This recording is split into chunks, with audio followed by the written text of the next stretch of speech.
దేశ స్వాతంత్ర ఉద్యమంలో వందే మాత్రం పాత్ర మహోజ్వలమైందన్నారు Congress MP Gaurav Gogoi.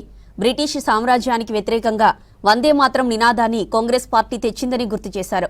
Quit India ఉద్యమం టైంలో బీజేపీ, ఆర్ఎస్ఎస్ రాజకీయ పూర్వీకులు ఎక్కడున్నారని ప్రశ్నించారు. దేశ ప్రజల మనోభావాలను అర్థం చేసుకోవడానికి బీజేపీ ఎప్పుడూ ప్రయత్నించలేదని విమర్శించారు. మాజీ ప్రధాని నెహ్రూపై ఎన్ని తప్పుడు ఆరోపణలు చేసినా ఆయన గౌరవాన్ని ఇంచు కూడా తగ్గించలేరన్నారు. ప్రస్తుతం రాజ్యాంగంపై జరుగుతున్న దాడిని కాంగ్రెస్ అడ్డుకుంటుందన్నారు గౌరవ్ గొగోయ్. मातरम को सिर्फ एक राजनीतिक नारा नहीं, लेकिन राष्ट्र गीत से इसको देखा जाए, ये तवज्जो, ये महत्व अगर कोई किसी राजनीतिक दल ने दिया तो वो कांग्रेस पार्टी। आदरणीय प्रधानमंत्री मोदी जी ने कही कि उनके बातों को सुनकर ऐसे लग रहा था कि आपके राजनीतिक पूर्वज खुद ब्रिटिश के खिलाफ लड़ रहे थे। इतिहास को दोबारा लिखने की, रिवाइज करने की जो मंशा आज प्रधानमंत्री मोदी जी की भाषण में मुझे सुनाई दी कि एक राजनीतिक रंग इस पूरे वंदे मातरम के चर्चा को देने का था कि जब जब प्रधानमंत्री मोदी जी किसी भी विषय पे बोलते हैं तो पंडित नेहरू जी का नाम कितने बार लेते हैं और कांग्रेस पार्टी का नाम कितने बार लेते हैं।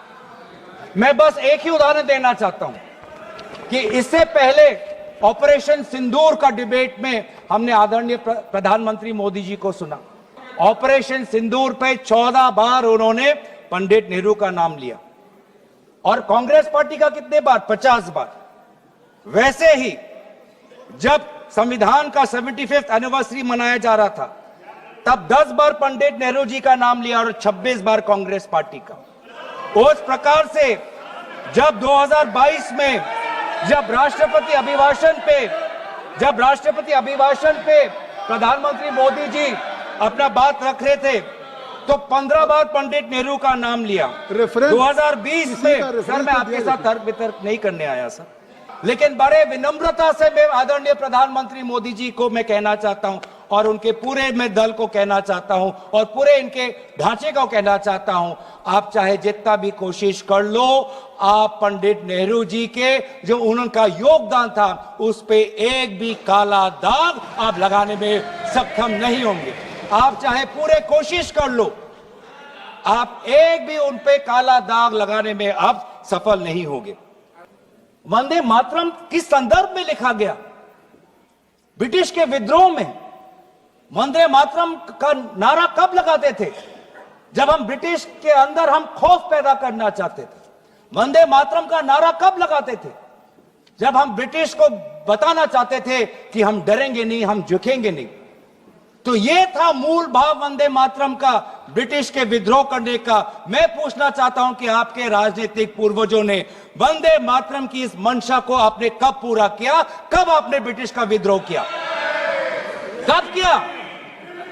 अब वंदे मातरम का उद्देश्य था कि ब्रिटिश को के बीच में डर फैलाना। मैं पूछना चाहता हूं कि आपने उस मंशा को कब पूरा किया? 1937 की आप बात करते हैं और 1937 में आपको आपत्ति है, तो मैं पूछना चाहता हूं कि 1942 में जब भारत छोड़ो आंदोलन था तब आपके राजनीतिक पूर्वज कहां थे? अगर आपको लगता है कि वंदे मातरम के साथ कांग्रेस पार्टी ने उसको दुर्बल करने की एक साजिश की, तो मैं पूछना चाहता हूं कि आपने जब वंदे मातरम का जो मूल उद्देश्य था कि अंग्रेज और भारत छोड़ो, तो उस भारत छोड़ो के आंदोलन में आप लोग कहां थे?